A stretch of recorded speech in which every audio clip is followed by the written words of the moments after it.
ಮೊದಲನೇದು ಶ್ರೀಗಂಧ, ಎರಡನೇದು ರಕ್ತಚಂದನ, ಮೂರನೇದು ದೇವದಾರು, ನಾಲ್ಕನೇದು ಕೆಂಪು ಕುಂಕುಮ ಹೂವು ಅಥವಾ ಕುಂಕುಮ ಹೂವು, ಆನಂತರ ಐದನೇದು ಪಚ್ಚ ಕರ್ಪೂರ, ಅನಂತರ ಆರನೇದು ಅಖಿಲ ಮರದ ಚಕ್ಕೆಗಳು, ಅನಂತರ ಗೋರಜಲ ಅಥವಾ ಗೋರಚಾನ್, ಅಥವಾ ಆನಂತರ ಎಂಟನೇದು ಕಸ್ತೂರಿ. ಓಂ ಶಾಂತಿ. ವೀಕ್ಷಕರ ಅಭಿಮಾನಗಳೇ, ಗುರುಮಕ್ಕಳೇ, ಮಿತ್ರರೇ, ನಿಮ್ಮೆಲ್ಲರೂ ಒಳ್ಳೆಯದಾಗಲಿ. ವೀಕ್ಷಕರ ಅಭಿಮಾನಗಳೇ, ನಿಮಗೆ ಇವತ್ತು ನಾನು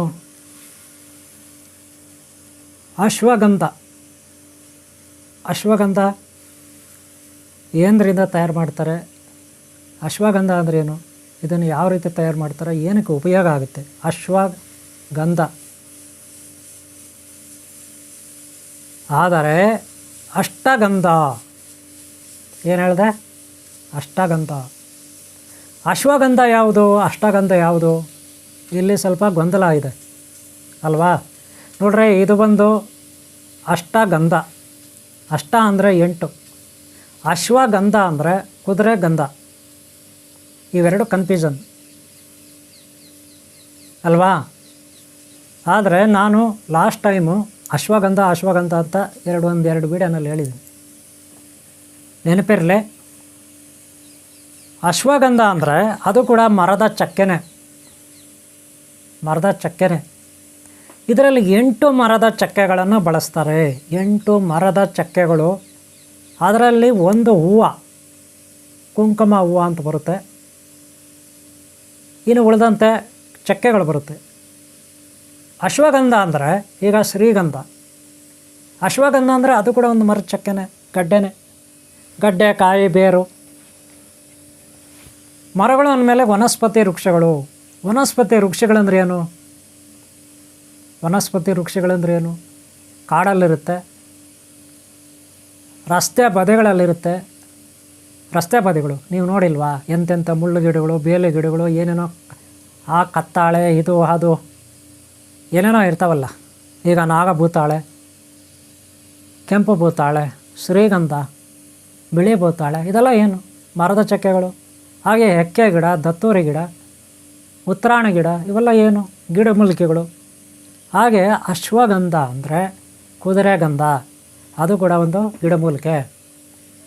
ವೀಕ್ಷಕರೇ, ಮೊದಲನೇದಾಗಿ ಶ್ರೀಗಂಧ ಒಂದು. ಈ ಶ್ರೀಗಂಧದ ಚಕ್ಕೆಯಿಂದ ಆ ಒಂದು ಪುಡಿಯೆಲ್ಲ ಈ ಒಂದು ಅಷ್ಟಗಂಧದಲ್ಲಿ ಬಳಸ್ತಾರೆ. ಶ್ರೀಗಂಧ ಮೊದಲನೇದು. ಅನಂತರ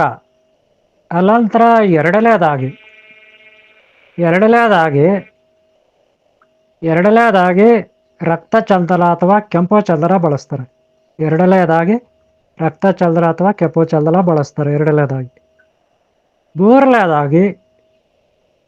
ಮೂರನೇದಾಗಿ ದೇವದಾರು ಚಕ್ಕೆ, ಮರದ ಚಕ್ಕೆ ಎಲ್ಲ, ಮರದ ಚಕ್ಕೆ ಎಲ್ಲ ಬಳಸ್ತಾರೆ. ಮೂರನೇದಾಗಿ. ನಾಲ್ಕನೇದಾಗಿ ಕೆಂಪು ಕುಂಕುಮ ಅಥವಾ ಹೂವು, ಕೆಂಪು ಹೂವು ಅಂತೀರಿ, ಅಥವಾ ಕುಂಕುಮದ ಹೂವು ಅಂತೀರಿ, ಅಥವಾ ಕೆಂಪು ಹೂವು ಅಂತೀರಿ. ಈಗ ಗೊತ್ತಾಯ್ತಲ್ಲ, ಕೆಂಪು ಹೂವು ಅಥವಾ ಕೆಂಪು ಕುಂಕುಮದ ಹೂವು ಅಂತ ಕರೀತಾರೆ. ಮೂರನೇದಾಗಿ ಗೊತ್ತಾಯ್ತಲ್ಲ? ಅಲ್ಲ, ನಾಲ್ಕನೇದಾಗಿ ಕರೀತಾರೆ. ಇಲ್ಲ, ಐದನೇದಾಗಿ ಪಚ್ಚ ಕರ್ಪೂರ ಅಂತ ಕರೀತಾರೆ. ಐದನೇದು ಪಚ್ಚ ಕರ್ಪೂರ, ಐದನೇದಾಗಿ. ಗೊತ್ತಾಯ್ತಲ್ಲ? ಇಲ್ಲ, ಆರನೇದಾಗಿ ಅಖಿಲ ಮರದ ಚಕ್ಕೆಗಳು. ಎಷ್ಟು? ಆರನೇದಾಗಿ. ಗೊತ್ತಾಯ್ತಲ್ಲ? ಏಳನೇದಾಗಿ ಗೋರಜಲ. ಯಾವುದು? ಗೋರಜಲ ಅಂತ ಕರೀತಾರೆ. ಏಳನೇದು. ಎಷ್ಟನೇದು? 7. ಏಳನೇದಾಗಿ ಗೋರಜಲ ಅಂತ ಕರೀತಾರೆ. ಗೊತ್ತಾಯ್ತಲ್ಲ? ಎಂಟನೇದಾಗಿ ಕಸ್ತೂರಿ. ಈ ಒಂದು ಕಸ್ತೂರಿ ಪುಡಿಯನ್ನು ಬಳಸ್ತಾರೆ. ಒಟ್ಟು ಎಷ್ಟು? 8 ದ್ರವ್ಯಗಳೆಲ್ಲ ಬಳಸ್ತಾರೆ. ಮತ್ತೊಮ್ಮೆ ಹೇಳ್ತೀನಿ, ನೋಡ್ಕೊಬಿಡಿ. ಫಸ್ಟ್ ಹೇಳ್ಕೊಬಿಡ್ತೀನಿ, ನೋಡ್ಕೊಬಿಡಿ. ಮೊದಲನೇ ಅದು ಶ್ರೀಗಂಧ, ಎರಡನೇದು ರಕ್ತಚಂದನ, ಮೂರನೇದು ದೇವದಾರು, ನಾಲ್ಕನೇದು ಕೆಂಪು ಕುಂಕುಮ ಹೂವು ಅಥವಾ ಕುಂಕುಮ ಹೂವು, ಆನಂತರ ಐದನೇದು ಪಚ್ಚ ಕರ್ಪೂರ, ಅನಂತರ ಆರನೇದು ಅಖಿಲ ಮರದ ಚಕ್ಕೆಗಳು, ಅನಂತರ ಗೋರಜಲ ಅಥವಾ ಗೋರಚಾನ್, ಅಥವಾ ಆನಂತರ ಎಂಟನೇದು ಕಸ್ತೂರಿ. ಈಗ ಗೊತ್ತಾಯ್ತಲ್ಲ, ಇಷ್ಟು ದ್ರವ್ಯಗಳೆಲ್ಲ ಬಳಸಿ ಈ ಒಂದು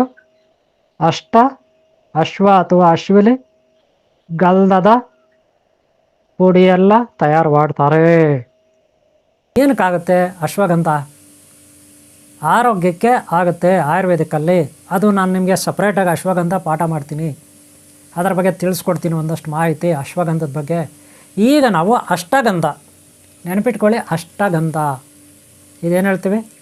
ಈ ಅಷ್ಟಗಂಧ ಏತಕ್ಕೆ ಬಳಸ್ತೀವಿ ಅಂದರೆ, ಇದು ಕೇಸರಿ ಥರ ಪೌಡರ್ ಇರುತ್ತೆ. ನೀವು ಅಷ್ಟಗಂಧ ಆದರೂ ಅಂದ್ಕೊಳ್ಳಿ, ಅಶ್ವಗಂಧ ಆದರೂ ಅಂದ್ಕೊಳ್ಳಿ, ಅಥವಾ ಕೇಸರಿ ಕಲರ್ ನೋಡ್ರಿ, ಇದು ಕೇಸರಿ ಇರುತ್ತೆ ನೋಡಿ, ಕಾಣಿಸ್ತಾ ಏನಿದೆ? ಕೇಸರಿ ಚಂದನ. ಇದು ಒಂದು ಏನು ಹೇಳ್ತೀರಿ, ಕುಂಕುಮ ಅರಿಶಿನ ಅಂತೀವಲ್ಲ, ಆ ರೀತಿ ಕೇಸರಿ ಇರುತ್ತೆ ನೋಡಿ, ಇಲ್ವಾ? ಇದನ್ನು ನೀವು ಹಣೆಗೆ ಇಟ್ಕೋಬೋದು, ಈ ರೀತಿ ಹಣೆಗೆ ಇಟ್ಕೋಬೋದು ಅಲ್ವಾ? ಇಲ್ವಾ? ನೋಡಿ, ಇದು ಪುಡಿ, ಅರಿಶಿನ ಕಲರ್ ಥರ ಪುಡಿ ಇದೆ. ಗಂಧ ಏನು ಗಂಧ? ಅಷ್ಟಗಂಧ. ಫುಲ್ ಸೆಂಟ್ ಇರುತ್ತೆ ಇದು, ಯೆಲ್ಲೋ ಕಲರು, ಫುಲ್ ಸೆಂಟ್ ಇರುತ್ತೆ ಅಷ್ಟಗಂಧ. ಎಷ್ಟು ಅಷ್ಟ ಅಂದರೆ ಎಷ್ಟು? 8 ಅಂದರೆ 8 ಮರಗಳು. ಏನೇನು ಇದಕ್ಕೆ ಮರಗಳು, ಚಕ್ಕೆಗಳು, ಹೂವುಗಳು ಬಳಸ್ತಾರೆ ಅಂತ ಒಂದು ಸಾರಿ ನಾವು ನೋಡೋಣ. ಈಗ ನಾನು ನಿಮಗೆ ತಿಳಿಸ್ಕೊಡ್ತೀನಿ ಇದನ್ನು ಏನೇನಕ್ಕೆ ಉಪಯೋಗಿಸ್ತಾರೆ ಅನ್ನೋದು ಮೊದಲು ನಾನು ಹೇಳ್ಬಿಡ್ತೀನಿ. ನೋಡ್ರಿ, ತಾಯ್ತಗಳನ್ನು ಮಾಡೋವಾಗ ಗುರುಗಳಾದವರು, ಮಾಂತ್ರಿಕರು, ಇವರ ಅಷ್ಟಗಂಧನ ಉಪಯೋಗಿಸ್ತಾರೆ. ಮಾಂತ್ರಿಕರು, ಗುರುಗಳು ಎಲ್ಲ. ಹಾಗೆ ಸಾಮಾನ್ಯ ಜನರು ಕೂಡ ಮನೆಗಳಲ್ಲಿ ಈ ಅಷ್ಟಗಂಧವನ್ನು ಹಣೆಗೆ ಇಟ್ಕೊಳ್ಳೋದು ಅಥವಾ ಕೆನ್ನಾಗಿ ಇಟ್ಕೊಳ್ಳೋದು ಅಥವಾ ಇನ್ನೆಲ್ಲ ಇಟ್ಕೊಳ್ಳೋದು ಉಪಯೋಗ ಬರುತ್ತೆ. ಯಾವುದೇ ದುಷ್ಟಶಕ್ತಿಗಳ ಕಾಟ ಇರೋದಿಲ್ಲ, ನೆಗೆಟಿವ್ ಎನರ್ಜಿ ಕಾಟ ಇರೋದಿಲ್ಲ, ದಾರಿದ್ರ್ಯ ಕಾಟ ಇರೋದಿಲ್ಲ. ಇದರಿಂದ ಬಹಳ ಆಕರ್ಷಣೀಯ ಶಕ್ತಿ ಇರುತ್ತೆ. ಗೊತ್ತಾಯ್ತಲ್ಲ? ಇದನ್ನು ನೀವು ಅಶ್ವಗಂಧ ಅಂತೀರೋ, ಅಷ್ಟಗಂಧ ಅಂತೀರೋ, ಸಿಂಧೂರ ತಿಲಕ ಅಂತೀರೋ, ಅಥವಾ ರಕ್ತಚಂದನ ಅಂತೀರೋ, ಶ್ರೀಗಂಧ ಅಂತೀರೋ, ಕೇಸರಿ ಅಂತೀರೋ, ಗೊತ್ತಾಯ್ತಲ್ಲ? ಗೋರಾಜ ಅಂತೀರೋ, ಒಟ್ಟಿನಲ್ಲಿ ಗಂಧ, ಅಷ್ಟಗಂಧ 8 ಗಿಡಮೂಲಿಕೆಗಳಿಂದ ಮಾಡಿರ್ತಾರೆ. ಅದರಲ್ಲಿ ಯಾವುದನ್ನು ಒಂದು ಗಿಡಮೂಲಿಕೆ ಹೆಸರು ಹೇಳಿದ್ರು ಕೂಡ ಇದು ಬರುತ್ತೆ ಅಲ್ವಾ? ಬರಲ್ಲ? ನೀವೇ ಹೇಳಿ. ಕೆಲವರು ಕಾಮೆಂಟ್ ಮಾಡಿದ್ದಾರೆ ಅಶ್ವಗಂಧ ಅಲ್ಲ, ಅದು ಅಷ್ಟಗಂಧ ಅಂತ. ಅದಕ್ಕೆ ನಾನು ಇವತ್ತು ಇದ್ರ ಬಗ್ಗೆ ಹೇಳ್ತಾ ಇದ್ದೀನಿ. 8 ಗಿಡಮೂಲಿಕೆಗಳಂದರೆ ಅದರಲ್ಲಿ ಶ್ರೀಗಂಧ ಚಂದ್ರ ಅಂದರೂ ನಡೀತದೆ, ಕುಂಕುಮ ಹೂವು ಚಂದ್ರ ಅಂದರೂ ನಡೀತದೆ, ಅದು ಕೂಡ ಇದಕ್ಕೆ ಹಾಕ್ತಾರೆ. ಕುಂಕುಮ ಚಂದನ, ಗೋರಜ ಅದು ಕೂಡ ಹಾಕ್ತಾರೆ. ಕಸ್ತೂರಿ ಕೂಡ ಹಾಕ್ತಾರೆ. ಹಂಗಾರೆ ಇದು ಕಸ್ತೂರಿ ಗಂಧ ಆಗಲ್ವಾ? ಕಪ್ಪ. 8 ಬಳಸಿದ್ದಾರೆ ಇದರಲ್ಲಿ. 8 ಬಳಸಿದ್ದಾರೆ ಅಂದಮೇಲೆ ಯಾವುದನ್ನು ಒಂದು ಹೇಳಿದ್ರು ಕೂಡ ಅದು ಆಗುತ್ತಾ ಇಲ್ವೋ?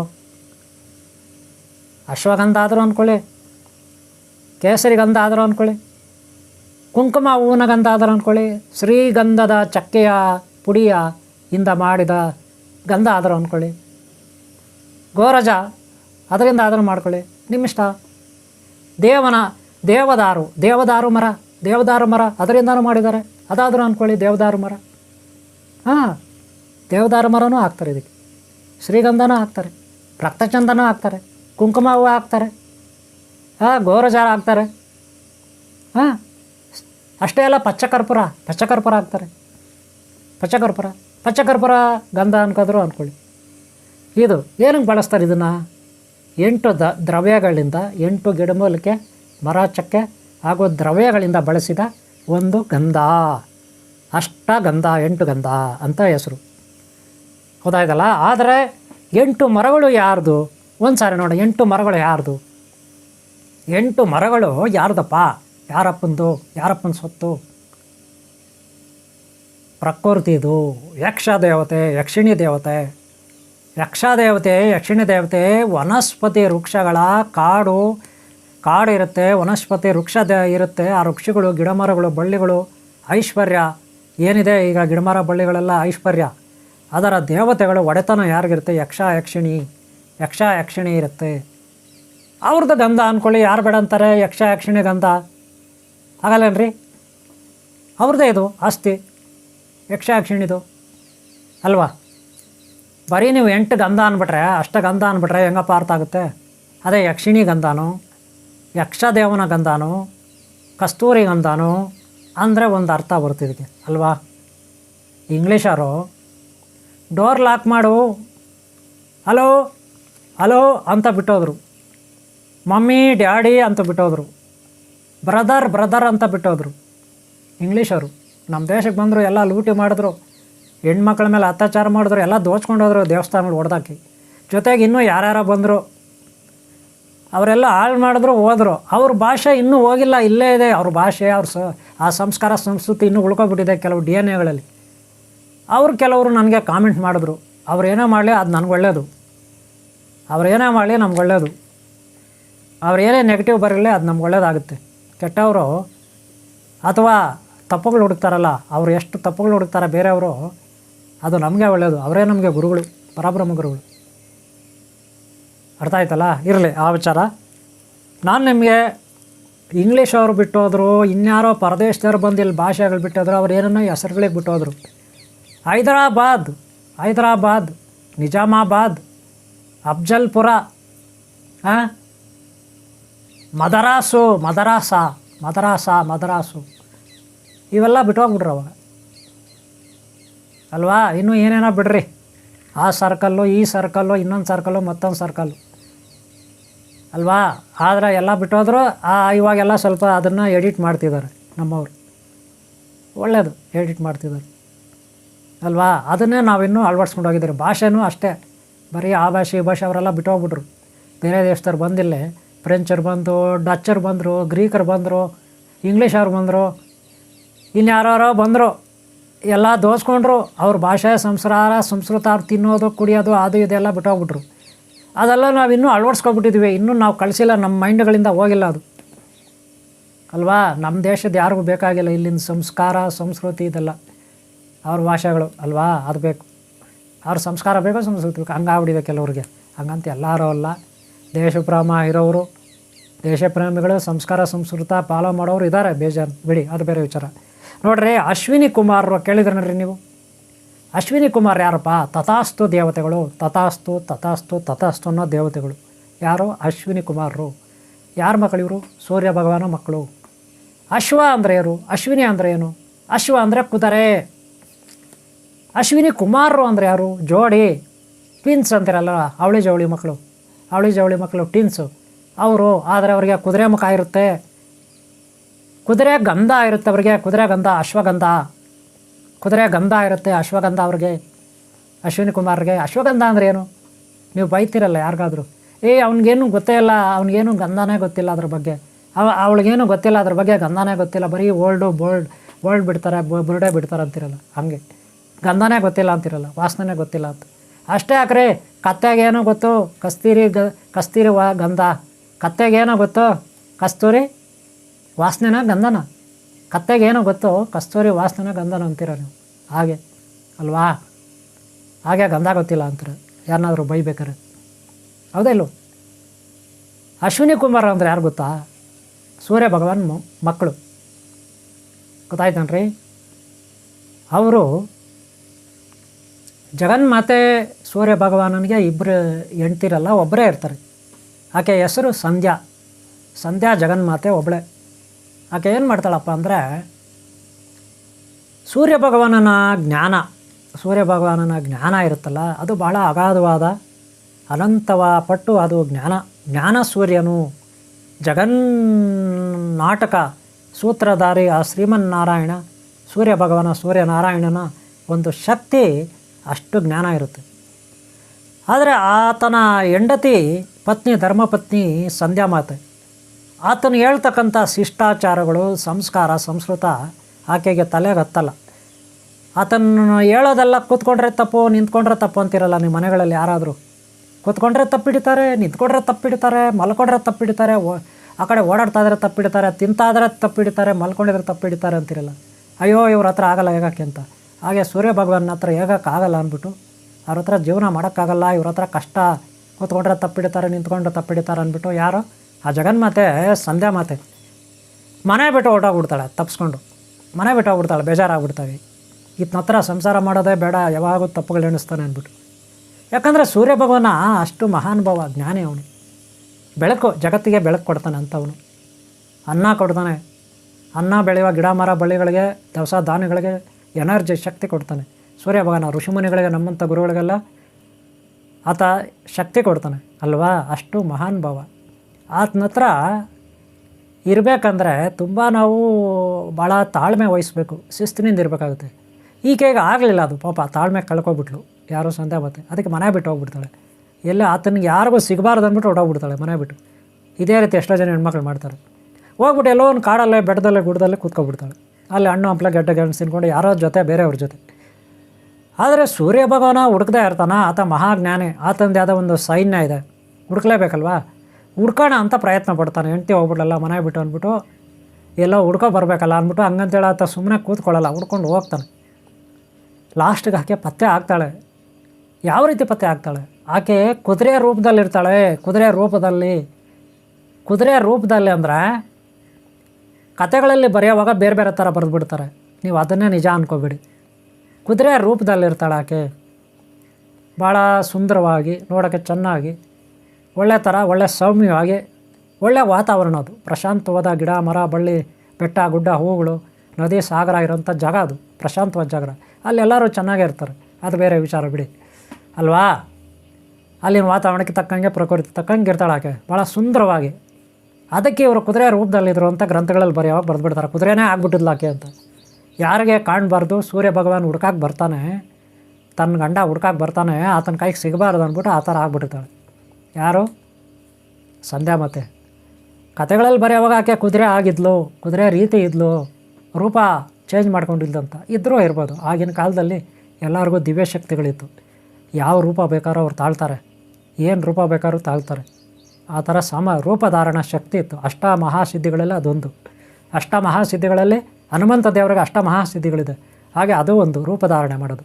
ನಾಗದೇವತೆಗಳೆಲ್ಲ ಬೇರೆ ರೂಪ ಮಾಡ್ತಾರಲ್ಲ, ತಾಳ್ತಾರಲ್ಲ, ಹಾಗೆ ಸಂಧ್ಯಾ ಮಾತೆ ಕುದುರೆ ರೂಪ ತಾಳಿದ್ಲು ಅಂತ ಇದು ಸೂರ್ಯ ಭಗವಾನ್ಗೆ ಗೊತ್ತಾಗುತ್ತೆ. ಅದಕ್ಕೆ ಸೂರ್ಯ ಭಗವಾನಿನ ಹತ್ರ ಹೋದರೆ, ಮನೆಗೆ ಹೋಗೋಣ ಬಾ ಅಂದರೆ ಆಕೆ ಕೇಳೋದಿಲ್ಲ, ಮೊದಲೇ ಕುದುರೆ ರೂಪ ತಾಳ್ಬಿಟ್ಟಿದ್ದಾಳೆ, ಯಾರಿಗೂ ಕಾಣಬಾರ್ದು ಸಿಗಬಾರ್ದು ಅಂತ.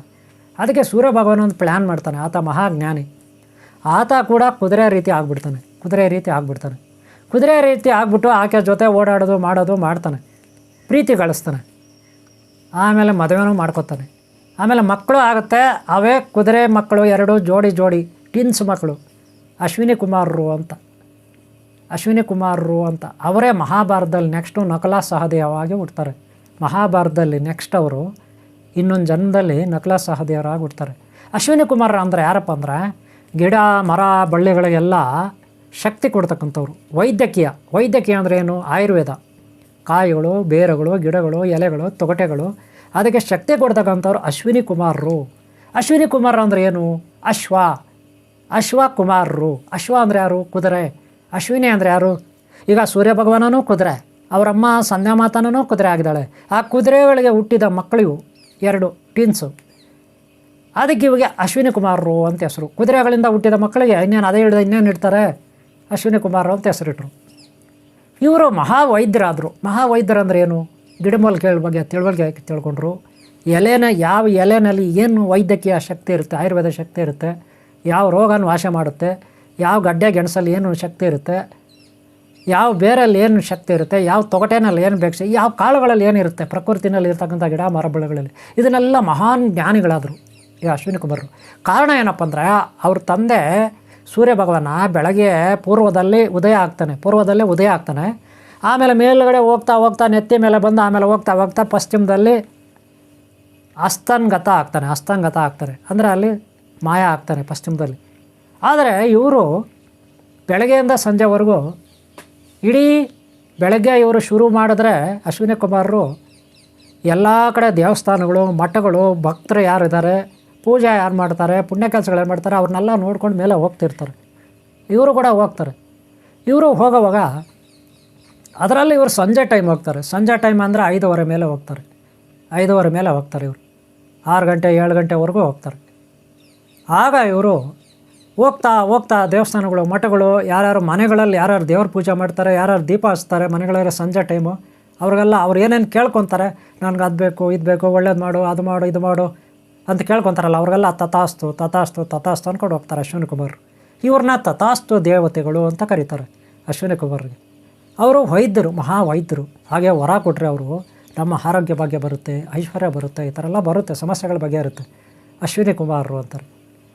ಅದೇ ಸೂರ್ಯ ಭಗವಾನ್ಗೆ ಸಪ್ತಾಶ್ವ ರಥಮಾರೋಢಂ ಪ್ರಚಂಡಂ ಕಶ್ಯಪಾತ್ಮಜಂ ಶ್ವೇತ ಪದ್ಮಧರಂ ದೇವಂ ತಂ ಸೂರ್ಯಂ ಪ್ರಣಮಾಹನ್ನ ಅಂತ ಹೇಳ್ತೀವಿ. ಸೂರ್ಯ ಭಗವಾನ್ಗೆ 7 ಕುದುರೆಗಳಿರುತ್ತೆ ಅಲ್ವಾ, 7 ಕುದುರೆಗಳು. ಇವರು ಟಿನ್ಸು, 1 ಕುದುರೆ ಅನ್ಕೊಬಿಡಿ, 2 ಸೇರಿ, ಅಥವಾ ಅವ್ರ ಮಿಸ್ಸಸ್ಸು 1 ಕುದುರೆ ಅನ್ಕೊಬಿಡಿ, ಅಥವಾ ಅವರೇ 1 ಕುದುರೆ ಅನ್ಕೊಬಿಡಿ, ಯಾರು ಸೂರ್ಯ ಭಗವಾನ್. ಒಟ್ಟು 8 ಕುದುರೆ ಆಗೈತೆ. ಈಗ ಅಶ್ವಗಂಧ ಅದು ಬೇರೆ ಇದೆ, ಇದಲ್ಲ, ಅದು ಬೇರೆ ಇದೆ ಅಶ್ವಗಂಧ. ಅದಕ್ಕೆ ಅಶ್ವಗಂಧ ಮರ. ಈ ಎಲ್ಲ ಉಡ್ಡುಗಳಿದಾವಲ್ಲ, ಶ್ರೀಗಂಧ, ರಕ್ತಚಂದನ, ಆಮೇಲೆ ಕುಂಕುಮ ಹೂವು, ಪಚ್ಚಕರ್ಪೂರ, ಗೊರಜ, ಆಮೇಲೆ ದೇವದಾರು, ಇವೆಲ್ಲವೂ ಸೇರಿದರೆ 8 ಗಿಡಮೂಲಿಕೆಗಳು, ಆಮೇಲೆ 1 ಕರ್ಪೂರ, ಇವೆಲ್ಲ ಸೇರಿದರೆ ಅಷ್ಟಗಂಧ ಆಗುತ್ತೆ. ಸಪ್ರೇಟಾಗಿ ಒಂದೇ ಒಂದು ಬರೀ ಅಶ್ವಗಂಧ ಅಂತ ಕೂಡ ಒಂದಿದೆ ಗಿಡಮೂಲಿಕೆ, ಅದರದ್ದು ಪೌಡ್ರು, ಅದು ಬರೀ ಅಶ್ವಗಂಧ. ಒಂದೇ ಒಂದು ಗಿಡ ಇರುತ್ತೆ ಅಶ್ವಗಂಧ ಅಂತ ಗಿಡ, ಅದರದ್ದು ಪೌಡ್ರು ಅಶ್ವಗಂಧ. ಅದು ಆರೋಗ್ಯಕ್ಕೆ ಬೇಕು. ನರನಾಡಿಗಳು, ಇನ್ನೊಂದು ಮತ್ತೊಂದು, ನಮ್ಮ ಶರೀರ, ಹೃದಯ, ಬ್ರೈನು, ಶ್ವಾಸಕೋಶ, ಮೂಳೆಗಳು, ಮಾಂಸಗಳು ಎಲ್ಲ ಸರಿ ಮಾಡೋಕ್ಕೆ, ಕರಳು ಗಿರಳು, ಕಿಡ್ನಿ ಎಲ್ಲ ಅಶ್ವಗಂಧ, ಅದು ಸಪ್ರೇಟ್. ಓಕೆನಾ? ಆದರೆ ಇದು ಅಷ್ಟಗಂಧ ಅಂತ ಎಲ್ಲರೂ ಕರೀತಾರೆ. ಅದರ ಬದಲಾಗಿ ನೀವು ಅಶ್ವಿನಿ ಗಂಧ ಅಂತ ಕರೆದ್ರೆ ಒಳ್ಳೆಯದು.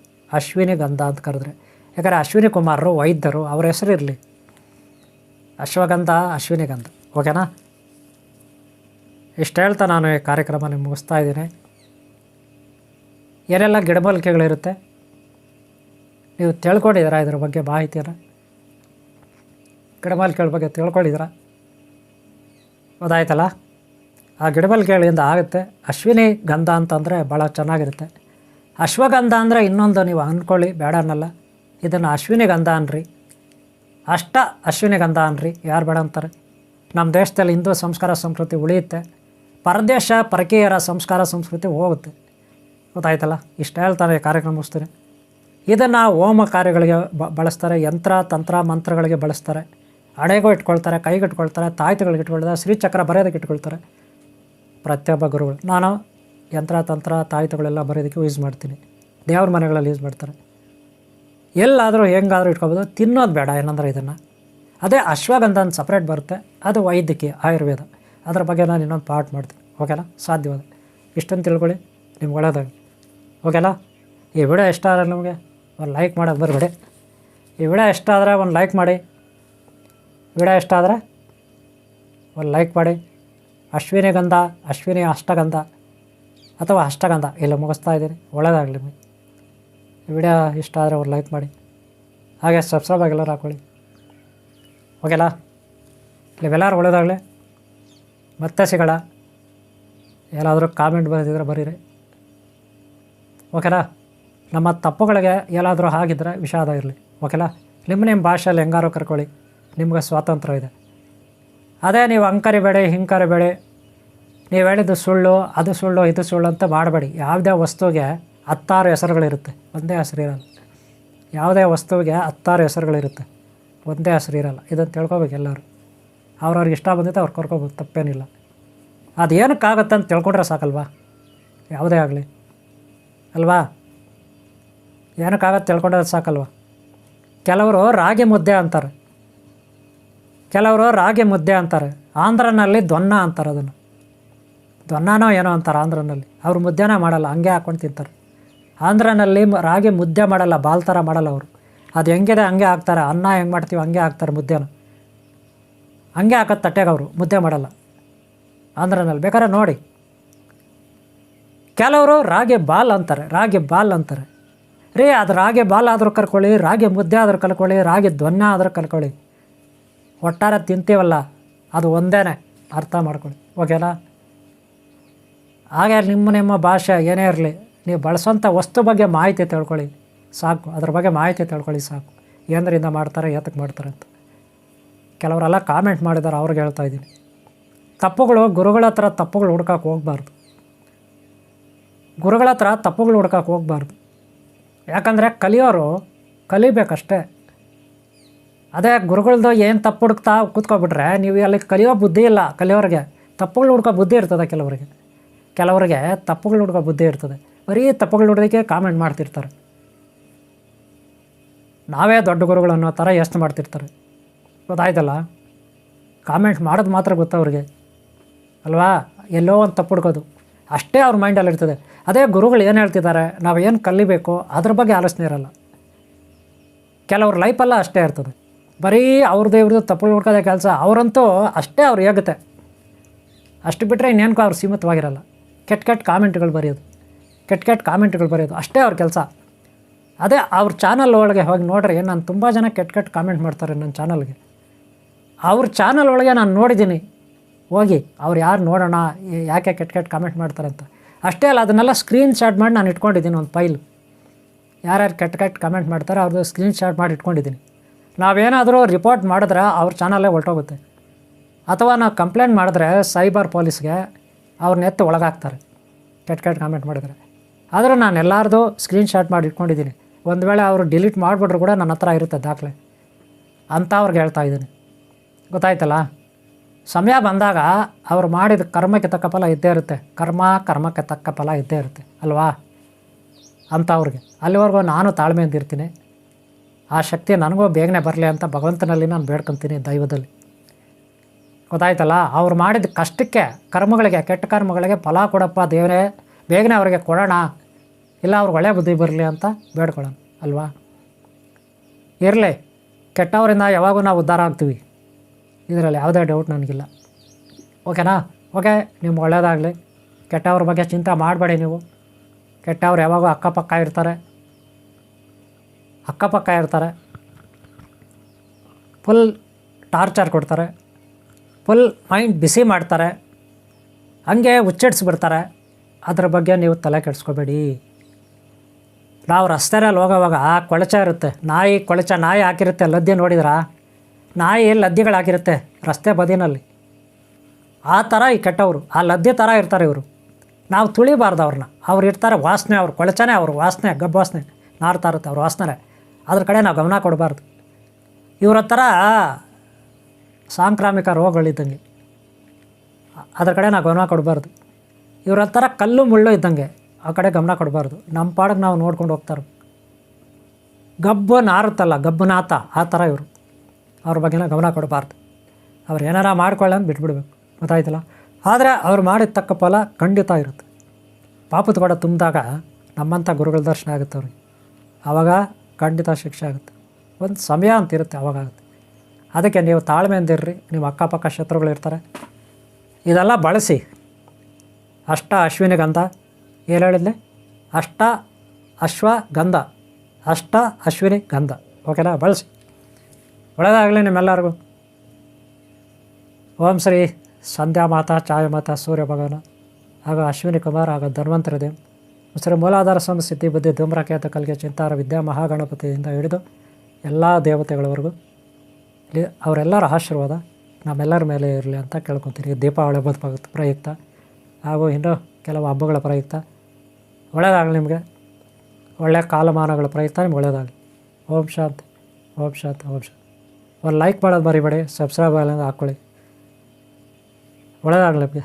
ಓಂ ಶಾಂತಿ, ಓಂ ಶಾಂತಿ, ಓಂ ಶಾಂತಿ, ಓಂ ಶಾಂತಿ.